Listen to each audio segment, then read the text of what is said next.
60 नंतर आयुष्यात फक्त आनंदच आनंद. या सवयी करतील जादू. मला एक गोष्ट सांगा. तुमच्या मोहल्ल्यात, कॉलनीत किंवा गावात असे काही लोक नक्की असतील ज्यांचे वय 70-75 वर्षे आहे. पण दर संध्याकाळी उद्यानात सर्वात जास्त हसताना, आनंदात गप्पा मारताना तेच दिसतात. आणि दुसरीकडे असेही काही लोक असतील ज्यांचे वय फक्त 55-60 वर्षे आहे, पण त्यांच्या चेहऱ्यावर थकवा, डोळ्यात उदासी आणि बोलण्यात फक्त तक्रारीच तक्रारी असतात. प्रश्न असा आहे की दोघांच्या वयात फारसा फरक नाही, मग आनंदात इतका मोठा फरक का? मी तुम्हाला खरं सांगू का? याचं उत्तर त्यांच्या तब्येतीत नाही, त्यांच्या पैशातही नाही. याचं खरं उत्तर आहे फक्त 6 छोट्या छोट्या सवयींमध्ये. आणि शेवटी जी सवय मी सांगणार आहे, ती तुम्हाला सर्वात जास्त आश्चर्यचकित करेल. कारण ती फार कमी लोक पाळतात, पण जे पाळतात तेच आयुष्यात सर्वात जास्त आनंदी असतात. चला तर मग सुरुवात करूया. हा व्हिडिओ शेवटपर्यंत नक्की पहा, कारण प्रत्येक सवय मागील सवयीशी जोडलेली आहे. सवय क्रमांक 1. चालतं शरीर म्हणजे चालता आनंद.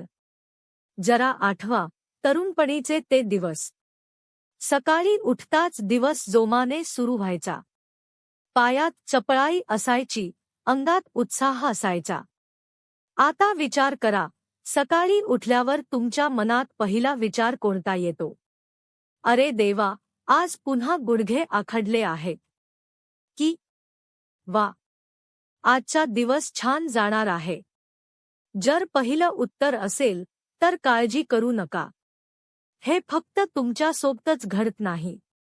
पण एक गोष्ट समजून घ्या, आपल्या घरात एक चुकीची समजूत रुजली आहे. आता वय झालं आहे, आरामच करायला हवा. मुलं आणि सुना देखील म्हणतात, बाबा, आता काम करू नका, आराम करा. हे ऐकायला प्रेमळ वाटतं, पण खरं तर हाच सर्वात मोठा तोटा आहे. आपण जितकं जास्त बसून राहतो, तितक्या वेगाने आपल्या स्नायूंची ताकद कमी होते. आणि स्नायू कमकुवत झाले की फक्त ताकदच नाही, तर आत्मविश्वासही कमी होतो. मग जिने चढायला भीती वाटते, मंदिरात जायची इच्छा असूनही संकोच वाटतो, अगदी नातवंडांना उचलायलाही मन धजावत नाही. मी तुम्हाला जिममध्ये जाण्यास सांगत नाही. फक्त एवढंच करा. दररोज सकाळी 20-30 मिनिटे वेगाने चाला. मंदिरात शक्य असेल तर पायी जा. घरातील छोटी मोठी कामे स्वतः करा. झाडांना पाणी घाला. संध्याकाळी कॉलनीतील उद्यानात फेरफटका मारा. आणि टीव्ही समोर तासनतास बसून राहू नका. एक गोष्ट कायम लक्षात ठेवा. चालतं शरीर म्हणजे चालतं आनंदी आयुष्य. सवय क्रमांक 2. नात्यांकडे पहिले पाऊल तुम्हीच टाका. एक प्रश्न विचारते. जर आज पूर्ण दिवस तुमचा फोन वाजलाच नाही, एकही व्हॉट्सअप संदेश आला नाही, तर तुम्हाला कसं वाटेल? खरं सांगायचं तर 60 नंतर माणसाला पैशांची नाही, तर आपुलकीची सर्वात जास्त गरज असते. आपण अनेकदा विचार करतो, मुलांना वेळ मिळेल तेव्हा तेच फोन करतील. पण सत्य हे आहे की आजची पिढी वाईट नाही, ती फक्त खूप व्यस्त आहे. नोकरी, मुलांचे शिक्षण, कर्जाचे हप्ते, ऑफिसचा ताण त्यांचं स्वतःचं जग आहे. याचा अर्थ असा नाही की त्यांचं प्रेम कमी झालं आहे. याचा अर्थ फक्त एवढाच की नातं टिकवण्याची सुरुवात आता तुम्हालाच करावी लागेल. लक्षात घ्या, काही ज्येष्ठांच्या घरी नेहमीच वर्दळ असते. मुलं, नातवंड, शेजारी, जुने मित्र सतत भेटायला येतात. तर काहींची घरं हळूहळू ओस पडतात. हा फरक नशिबाचा नाही, तर सवयींचा आहे. जे लोक स्वतःहून फोन करतात, वाढदिवस लक्षात ठेवतात, जुन्या मित्रांची चौकशी करतात, सत्संग किंवा सामाजिक कार्यक्रमात सहभागी होतात, ते कधीच एकटे राहत नाहीत. म्हणून हा व्हिडिओ पाहून आजच एक काम करा. ज्या जुन्या मित्राशी किंवा नातेवाईकाशी अनेक महिन्यांपासून बोलणं झालेलं नाही, त्यांना एक फोन करा. फक्त एवढंच विचारा, कसे आहात? विश्वास ठेवा, कदाचित तेही तुमच्या फोनचीच वाट पाहत असतील. सव्य क्रमांक 3, मेंदूला कधीही निवृत्त होऊ देऊ नका. जरा विचार करा. शेवटचं तुम्ही नवीन काय शिकलात? एखादी नवीन पाककृती, मोबाईलचं नवीन फीचर, नातवाकडून काही नवीन, एखाद्या भजनाची नवीन चाल. जर उत्तर आठवत नसेल तर आजपासून बदल करण्याची वेळ आली आहे. अनेक लोक नोकरीतून निवृत्त होतात, पण त्याचबरोबर आपल्या मेंदूलाही निवृत्त करून टाकतात.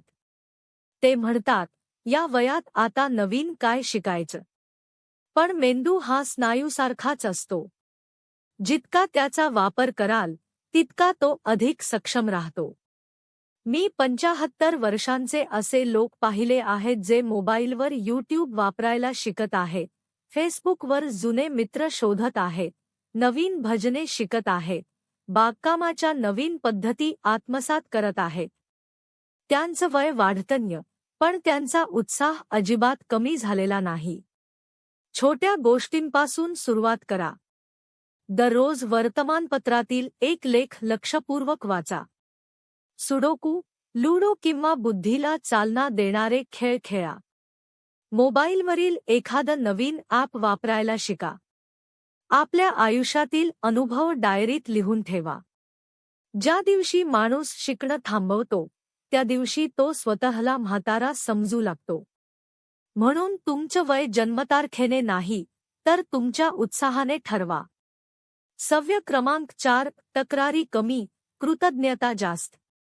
आता याकडे जरा नीट लक्ष द्या. एकाच वयाचे 2 लोक, एक पेन्शन, तब्येतीच्या जवळपास सारख्याच समस्या. तरीही एक कायम हस्तमुख असतो आणि दुसरा तक्रारी करत असतो. का? फरक परिस्थितीचा नसतो, तर विचारसरणीचा असतो. मला 75 वर्षांचे एक काका माहीत आहेत. त्यांच्या गुडघ्यांना खूप त्रास आहे. चालणंही कठीण झालं आहे. पण जेव्हा जेव्हा ते भेटतात, तेव्हा सर्वप्रथम हसून विचारतात, काय मग, तुम्ही कसे आहात? एकदा मी त्यांना विचारलं, काका, तुम्ही एवढे आनंदी कसे राहता? ते हसून म्हणाले, जे माझ्याकडे नाही त्याचा कमी विचार करायचा आणि देवाने जे दिलं आहे त्याबद्दल रोज कृतज्ञ राहायचं, एवढंच ठरवलं आहे. बस, हाच त्यांच्या आनंदाचा खरा मंत्र होता. तक्रारी कधीच संपत नाहीत. गुडघे बरे झाले तर कंबर दुखू लागेल. पैशांची चिंता संपली तर दुसरी एखादी चिंता समोर उभी राहील. म्हणून रोज रात्री झोपण्यापूर्वी फक्त 3 गोष्टी आठवा, ज्यासाठी तुम्ही आज कृतज्ञ आहात. काही आठवड्यांतच तुमचं मन आधीपेक्षा खूप शांत आणि समाधानी वाटू लागेल. आतापर्यंत आपण शरीर, नाती, मेंदू आणि कृतज्ञतेबद्दल बोललो. पण आता पुढची सवय अशी आहे, जी निवृत्तीनंतर बहुतेक लोक गमावून बसतात. आणि तिच्या अभावामुळेच खरी उदासी सुरू होते. सवय क्रमांक 5, दररोज एखाद्या कामासाठी उपयोगी ठरा. जरा विचार करा. निवृत्तीनंतर सकाळी उठलात आणि कुठे जायचं नाही, कुणी तुमची वाट पाहत नाही, दिवसभर फक्त टीव्ही पाहत वेळ घालवला. काही महिन्यांनी मनाची अवस्था कशी होईल? माणसाला फक्त 2 वेळचं जेवण पुरेसं नसतं.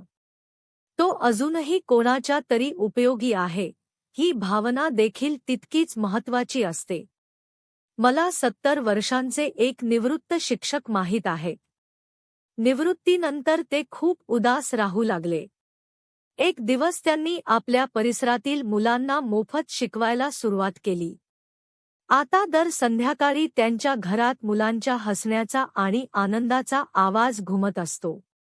ते मला म्हणाले, आता पुन्हा वाटू लागलं आहे की मी अजूनही कोणाच्या तरी कामी येतो.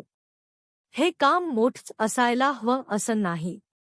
झाडांची काळजी घेणे, मंदिरात सेवा करणे, नातवंडांना गोष्टी सांगणे, शेजारच्या गरजू व्यक्तीला मदत करणे.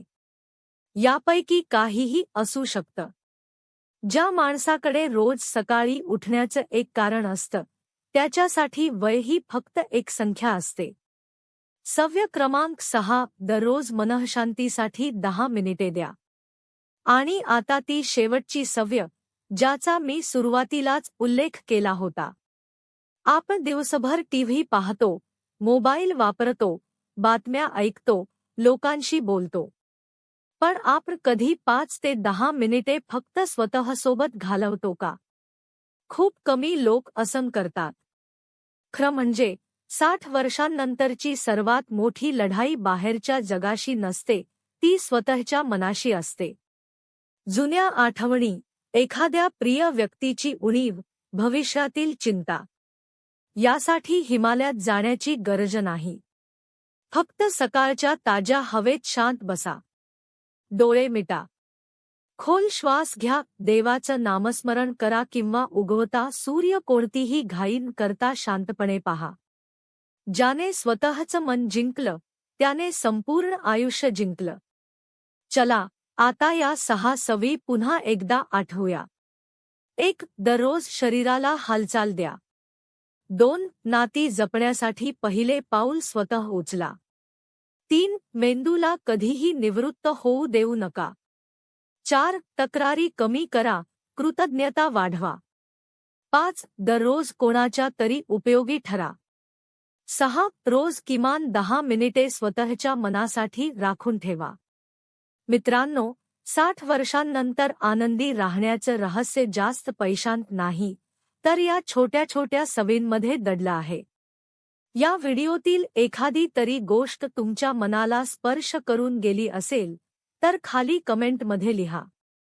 मी आजपासून सुरुवात करते.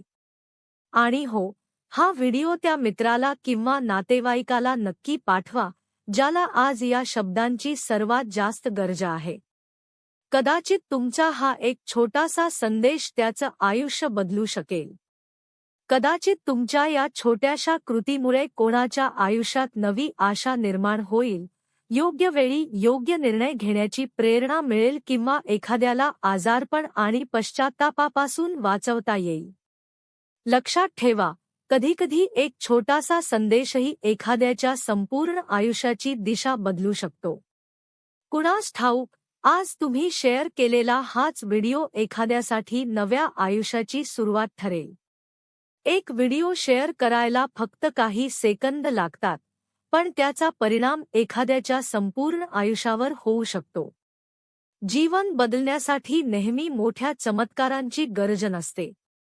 योग्य वेळी पोहोचलेला एक छोटासा संदेशही पुरेसा असतो.